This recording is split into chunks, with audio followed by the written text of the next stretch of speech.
ચાલો આજે મંડે મોર્નિંગ છે, સરસ મજાની મોર્નિંગ થઈ ગઈ છે, નાઈ ધોઈને ફ્રેશ થઈ ગયા છે અને આજની વ્લોગની શરૂઆત દેવમ કરવાનો છે. ગુડ મોર્નિંગ, જય શ્રી કૃષ્ણ, જય સ્વામિનારાયણ, ઓમ નમઃ શિવાય. કુલ તાર બ્રેકફાસ્ટ કરી લો વાદીકો, રેડી થઈ ગયો છે દેવમ. અને આ છે ને મેં દેવમનું પહેર્યું છે કારણ કે અમારા ઘરમાં વસ્તુ બધી આવે તો એ લોકોને યુઝ ના કરવી. દેવમે આવું કરે અને પડે કે લઈ લઈને બધું મન કે મમ્મા મને આ લઈ આપ. દેવમ કે મેં લઈ આપ્યું છે પાથરું, ક્યારેય યુઝ નથી કરતો. અને આજે થોડું ઠંડી જેવું છે ને તમે જો લાવો હવે મને જ યુઝ કરવું પડશે.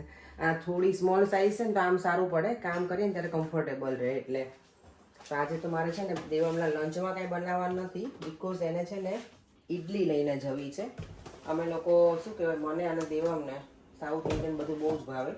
એટલે જો મેં આ રેડી કરી છે તો દેવમ એ લઈને જવાનો છે. અને અત્યારે મોર્નિંગમાં હું જો ટ્રાયલ કરી હતી, કાલે મેં છે ને આ દહીં બાંધી દીધું હતું શ્રીખંડ બનાવવા માટે. હોમમેડ યોગર્ટ હતું. અમે જો લાવવા વખતે છે ને ઘરના દહીંનું મેં પહેલાં બનાવેલું છે. લેટ્સ સી આવું કેવું બને છે. થોડોક શ્રીખંડ મેં તો બનાવીએ, ટ્રાય કરીશ. જો સરસ બનશે ને તો પછી મારે દેવમનો બર્થડે સેલિબ્રેટ કરવો છે ને ત્યારે હું બનાવીશ. એટલા માટે હું અત્યારથી ટ્રાય કરું છું. પછી ત્યારે ટ્રાય કરીએ તો ના ચાલે, બગડ્યું હોય તો પછી કરવું શું, આપણી પાસે કંઈ ઓપ્શન ના હોય. એટલે મેં તો અત્યારથી ટ્રાય કરીને જોઈ લઉં કે કેવું બને છે. તો ચાલો પછી બની જાવ ને એટલે પછી હું બતાવીશ. એમાં અમે છે ને આ કેસર લીધું છે, દૂધમાં ઓગાળ નાખ્યું છે. કારણ મારા નણંદે મને કીધું હતું કે તું છે ને કેસર નાખજે પણ દૂધમાં, પેલા ગરમ દૂધમાં એને રહેવા દેજે એટલે સરસ કલર આવે એમ.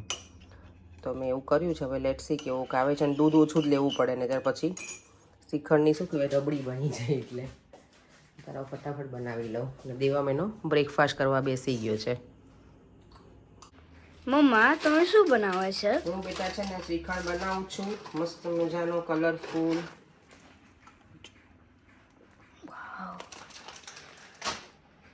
આમાં મેં હોમમેડ યોગર્ટનું શું નાખ્યું છે અંદર, દહીં બાંધી દેવાનું, પછી એમાં ઇલાયચી પાવડર નાખ્યો, કેસર, બાદામ કપેલું કરીને, અને આ તૂટી ફૂટી કે કિસમિસ તમે જે કહેતા હોય એ મને બહુ જ ભાવે એટલે એ નાખ્યું છે. અત્યારે થોડો લૂઝ છે, આવો ઢીલો, પણ ફ્રીજમાં મૂકી દઈશ ને પછી હું જોઉં કે કેવો બને છે. પછી તમને કહીશ કે બનાવાય કે નહીં ઘરે. હોમમેડ શ્રીખંડ બનીને થઈ ગયો છે એકદમ સરસ રેડી. અને અહીંયા જો આ દેવમના ગમે કંઈક નવી વસ્તુ લઈને આપી હોય ને એટલે એને રોજે ખાવું હોય, લઈ જવું હોય સ્કૂલમાં. લઈ જા બેટા, લઈ જાઓ ને બેટા, એ તારું જ છે, લઈ જાઓ ને. બટ જો નીચે બધું ક્લિનિંગ પતાવી દીધું છે ને હવે બેગ ઓપન કરી છે પાછી, કારણ કે હવે નવરાત્રિ આવશે તો મેં થોડું ઘણું જોઈ લઉં.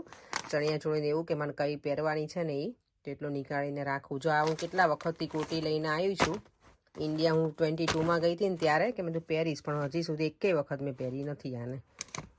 એમ જ છે બાકી મસ્ત. જો કલર એટલું સરસ છે ને એનું. અત્યારે છે ને જો હવે બેબીમાં શોપિંગ કરવા આવી છું. બધું થોડું ઘણું લેવાનું છે, ગ્રોસરીને એવું તો લઈ લઈએ ફટાફટ. વરસાદ તો આજે શરૂ જ છે અમારે ઇન્ડિયામાં. આ વખતે વરસાદ છે અને અહીંયા વરસાદ છે.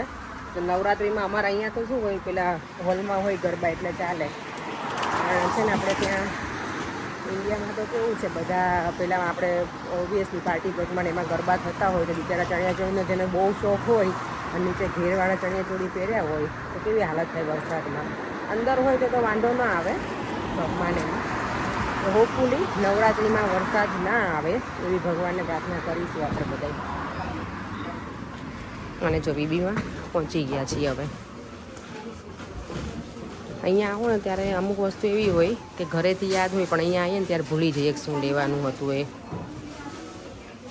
જે સૂકા નાળિયેર છે અહીંયા.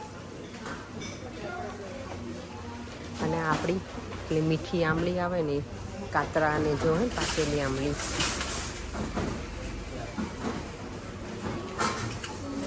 અહીંયા કાચા ટામેટા છે. હમણાં ભૂમિ વચ્ચે બહુ શાક બનાવતી ને કાચા ટામેટાનું, તો હું એને કહેતી હતી કે તું ટામેટાનું શાક બનાવે ને આ વખતે હું આવું ને ત્યારે બનાવીને મને ખવડાવજે એવું. એ મસ્ત બનાવે છે ભરીને. આ છે સિલ્વર ઓનિયન. એટલે આ તમે પહેલી વખત જોઈ આવી ઓનિયન તો. સિલ્વર ઓનિયન નામે જોરદાર છે આનું. અહીંયા પેલી હળદર એ છે, આ શું કહેવાય આંબા હળદર, આ ખબર નહીં કઈ કહેવાય, પીળી હળદર ને બંને આંબળા. હા હા ઇન્ડિયન ચીભડાય છે વાહ ભાઈ વાહ. અહીંયા હવે ધીમે ધીમે બધી વસ્તુ આવવા લાગી છે. જો કાચી કેરી, જો આપણા બધા ઇન્ડિયન જે નાસ્તા હોય ને એ બધા જ છે.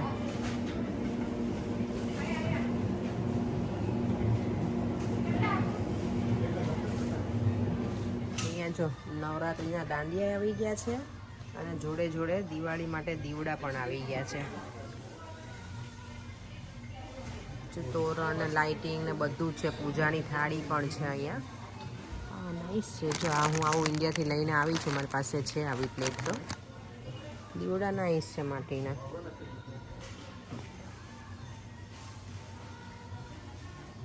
આ જ્યારે જોઉં ને ત્યારે મને આપણે સુરતની જે નાન કટાઈ આવે ને એ ફેમસ છે, ખબર ને, એ મને બહુ ગમે. અહીંયા છે ને આ પેલી હોય સોલ્ટી જીરા બિસ્કિટ છે, મને આ ઓછું ભાવે. મને આમાં સ્વીટમાં જે હોય ને નાન ખટાઈ એ મને બહુ જ ભાવે.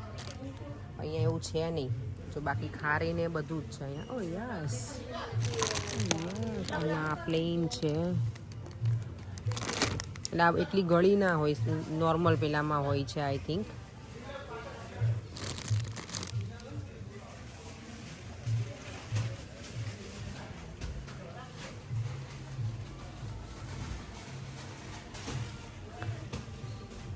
લેવાના છે ને 5 કિલોની બેગ છે, 11 પાઉન્ડ 10.99 છે. આ જો સૂકા લાલ મરચાં છે, કેટલાના છે? 300 ગ્રામ છે, 325ના. પણ મારે હવે કુરિયરમાં આવવાના છે એટલે લેવા નથી, ઘરે પતિ જો ગયા છે મારે. અને બીજું મને લેવાનું છે તમાલપત્ર.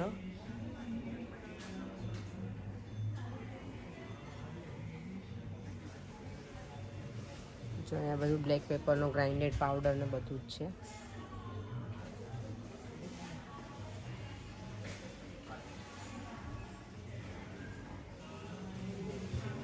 જે લેવાનું હોય ને એ મને મળે જ નહીં, ક્યારે આવું જ હોય. જો તમાલપત્ર કંઈ છે નહીં અહીંયા.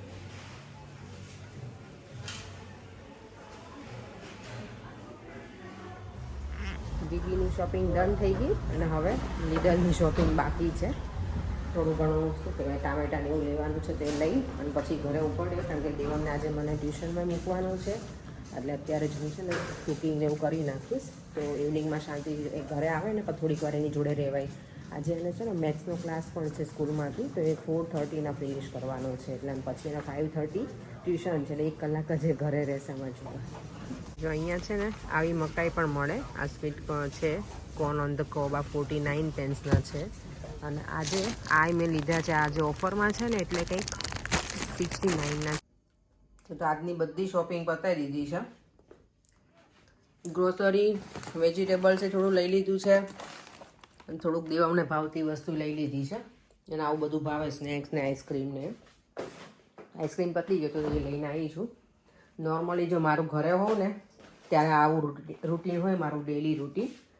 સવારમાં જાગી દેવામની માટે બ્રેકફાસ્ટ કરવું, બનાવવું, એને સ્કૂલે મૂકવાનું, અને પછી જે રૂટીન ક્લિનિંગ ને બધું હોય આપણું એ કરીએ. પછી મારે શોપિંગ ને એવું જ્યારે ઘરે હોય ત્યારે એ બધું પતાવી નાખું. એટલે પછી કેવું વીકડેઝમાં આપણે સલૂન ઉપર હોય ત્યારે બધી મગજમારી ના રહે. એટલે 1-2 દિવસમાં બધું એ ક્લિનિંગનું, કુકિંગ ને બધું મારું એવરીડેનું જે રૂટીન હોય ને, આપણે બધા જેમ તમે બધા કરતા હોય એવું જ મારું પણ રૂટીન હોય. ક્લિનિંગ હોય, કુકિંગ હોય ને શોપિંગ હોય. અને બીજું દેવને લેવા મૂકવાનું હોય ટ્યુશનનો આજે છે એને, તો એ કરવાનું છે. અને ડિનરમાં હવે કંઈક બનાવીશ, હવે ખબર નથી શું બનાવું, વિચાર કરું છું. કાલે ઇડલી સાંભાર બનાવ્યો હતો ને, તો સાંભાર થોડોક વધારે પડ્યો છે એટલે મને ખબર નહીં હું શું બનાવું.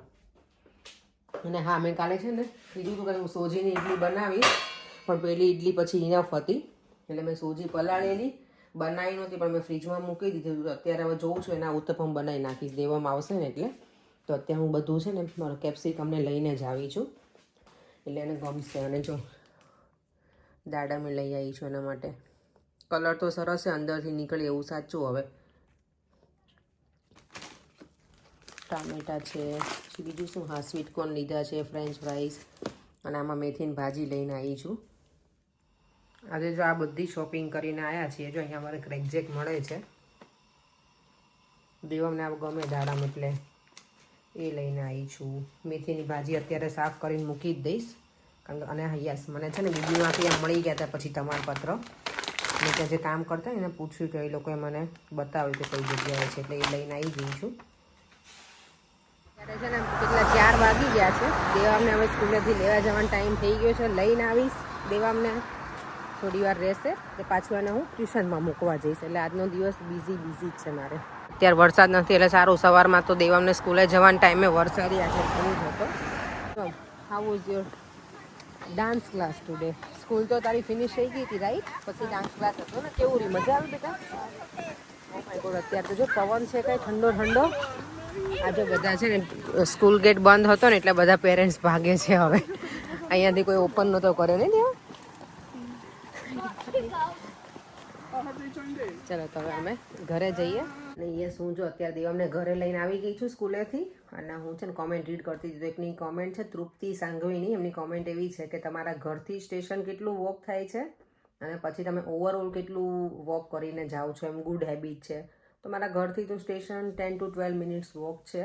પણ પછી પાછું હું જે બીજા સ્ટેશનથી જે જાઉં છું ને ક્યાં સુધી, સલૂન સુધી, એ વોક છે મારું અરાઉન્ડ 25 મિનિટ્સ. એટલે એવરી ડે મારું 45 મિનિટ્સ જેવું વોક થઈ જાય. ઓલ ઓવર બધું કાઉન્ટ કરું ને તો 45 મિનિટ્સ કે ઘણી વખત વધારે પણ થઈ જાય. જેટલું વોક કરું છું, ટ્રાય કરું જેટલું વધારે થાય એટલું સારું. પણ ક્યારેક પછી પગે દુખતા હોય એટલે ટ્રેને લઈ લઉં હું. ડાયરેક્ટ જે ટ્રેન હોય ને ઇવનિંગમાં હું વોક ના કરું, પણ મોર્નિંગમાં હું ટ્રાય કરું એવરી ડે જે મારું રૂટીન છે ને એટલું વોક કરવાનું. દેવમ છે ને જો અત્યારે સ્કૂલેથી આવીને થોડી વાર ફ્રેશ થઈ ગયો અને હવે એ હોમવર્ક કરવા બેઠો છે. કારણ કે અત્યારે એને ટ્યુશન જવાનું છે ને ભાઈનું હોમવર્ક ફિનિશ થયું નથી. નો, હવે શું કરીશું આપણે? દેવમ કરી દઈએ. ફટાફટ કર બેટા મારો દીકરો. અને દેવમ તારા માટે થઈને બધા બહુ મને કોમેન્ટ કરે છે કે દેવમ છે ને બહુ ડાયો છે, તો તમે પ્લીઝ એને હેરાન ના કરશો એવું કહે છે. તો તને શું કેવું છે? મમ્મા તને હેરાન કરે છે કે પછી મમ્મા તારા સારા માટે કહે છે? હેરાન કરે છે. ઓ માય ગોડ, એવું કંઈ છે નહીં. દેવમને છે ને મને થોડું કેવું જ પડે. નહીંતર દેવમ શું કરે ખબર છે? આખો દિવસ ટીવી જ જોવે. એટલે હું થોડું એને ક્યારેક આજે નથી જોયું. બાકી એને અમે ઘરે ના હોઈએ ને તો એ ટીવી જ જોતો હોય વધારે ટાઈમ. એટલે હું ટ્રાય કરું કે અમે લોકો, હું જ્યારે ઘરે હોઉં ને તો મને ટીવી ઓછું આપું. બીજું તો ના, એ ઓબ્વિયસલી ડાયો છે. તમે લોકો કહો છો એ રીતે તમે બધા રાઈટ છો, ડાયો છોકરો છે. પણ એ વધારે સ્પોઇલ ના થાય ને એટલા માટે એને થોડું ક્યારેક મને કહેતું રહેવું પડે છે. રાય ને દેવમ? એટલે આ ડાયો છોકરો છે ને ક્યારેક તોફાની છોકરો થઈ જાય ને અમને ખબર ના પડે પછી. તો thank you so much. Devam માટે થઈને બધા તમે સરસ જ કોમેન્ટ ઓલવેઝ કરો છો. અત્યાર સુધીની એક પણ કોમેન્ટ એવી નથી કે ખરાબ હોય. બધા ઓલવેઝ સરસ તમે કોમેન્ટ કરો છો. તો થેન્ક યુ સો મચ. હવે પાછા અમે બંને માં દીકરો નીકળી ગયા છીએ. દેવમને ટ્યુશનમાં મૂકવા જાઉં છું. મને તો એટલી બધી ઠંડી લાગે છે કે પ્રોપર વિન્ટર હોય ને એવું જો મેં સ્કાર્ફે લઈ લીધો છે. ઠંડુ જ નથી. દેવામને નથી લાગતી ને આઈ ડોન્ટ નો મને કેમ આટલી બધી ઠંડી લાગે છે આજે. જો ભાઈ બસ પણ આવે છે અહીંયાથી, વ્હાઈટ બસ. તો અત્યારે ડિનરમાં જો મેં આજે છે ને ઉત્તપમ બનાવ્યા છે, પણ મિની ઉત્તપમ બનાવ્યા. આપણે ખબર બહાર શું કહેવાય રેસ્ટોરન્ટ એમાં જઈએ ને ઘણી વખત સાઉથ ઇન્ડિયન ફૂડ હોય ને તો અનલિમિટેડ હોય ઉત્તપમ, ઢોસા ને એવું બધું. તો એમાં છે ને ઉત્તપમ આવા નાના હોય. કારણ કે મેં મોટો બનાવ્યો ને એમાં એકચ્યુઅલી એવું હતું કે મોટો મેં બનાવ્યો, પણ બનાવ્યો ને ફ્લિપ કરવા ગઈ ને તો તૂટી જતો હતો. એટલે મેં નાનો બનાવ્યો. બાકી કંઈ નહીં તો હું મોટામાં જ ફટાફટ પતાવી દઉં. પણ નાના સારા બને છે. જો એકદમ મસ્ત વેજીટેબલ્સ બધા નાખીને બનાવ્યા છે. દેવમ ને પરેંગ બંને તો બેસી જ ગયા છે. પરેંગ જો હવે તમને આમાં જોવા મળશે. મેં તમને કીધું હતું ને જેકેટમાં જ. કુલ શું કુલ? દેવમ તું કેમ ઊભા બેટા બેસી જા, ગરમ છે. દેવમનો જો ઉત્તપમ બતાવો. આમ જો આ દેવમ એટલો ચીઝી વાળો કર્યો છે ને એ પાછો મેલ્ટ કર્યો. દેવમ એવું ના કરે. નો નો નો નો નો નો નો એવું નહીં કરવાનું બેટા. સરખો બેસી જા. ચાલ એને સ્પૂન આપી દેવો ને તો એટલે હું તને ફોક આપી દઉં ને એનાથી ખાઈ દેવા. જો અત્યારે હવે જમીને ફ્રી થઈને બેસી ગયા છે ને પર્યંક શું કરે ખબર છે? શું કામ એને બધી બાજુ પીળો કવર રાખી? તમને એનું શું કહેવાય? શું કામ દેવો? પર્યંક છે ને શું દેવો કેટલું શરમ આવે છે ડેડી છે ને એના. હા દેવમે જબરજસ્તી લઈ લીધો. Good boy Devam, good boy Devam. પર્યંક છે ને બધી બાજુથી કવર રાખે એનું પેટ. પણ દેવા અમે બધા જ પિલોઝ લઈ લીધા. અને અમે લોકો જો પહેલાં છે ને એવરીડે અમારો નિયમ હતો કે સ્વામિનારાયણ ભગવાનની અમે ચેષ્ટા એવરીડે સાંભળતા પહેલાં સૂતા પહેલાં. પણ હમણાંથી ઘણા ટાઈમથી અમે સાંભળ્યું નથી, એટલે ફરી અમે પાછું એ રૂટીન શરૂ કરવાના છીએ. અને દેવમને બહુ જ ગમે છે ચેષ્ટા સાંભળ્યો ને બેટા? હા. જો એને આમે ભણવું તો હોય નહીં મારા દેવમને, એટલે આવું બધું ગમે. એનિમેશન, હા, દેવમ આ જ જોવે પાછું એનિમેશન વાળું હોય ને એ રીતે. અને જો અમે જમી કારવીને ફ્રી થઈને બેઠા છીએ. થોડી વાર હવે ચેષ્ટા પૂરી થશે ત્યાં સુધી સાંભળશું. અને બસ હવે આ વિડીયોનો એન્ડ પણ હું અહીંયા જ કરું છું. જો તમને આ વિડીયો ગમ્યો હોય તો like, share and subscribe. Bye. જય શ્રી કૃષ્ણ, જય સ્વામિનારાયણ. અને આજનો મારો આખો વિડીયો અમારું રૂટીન શું છે ને એ હતું ઘરે હોવ ને ત્યારે.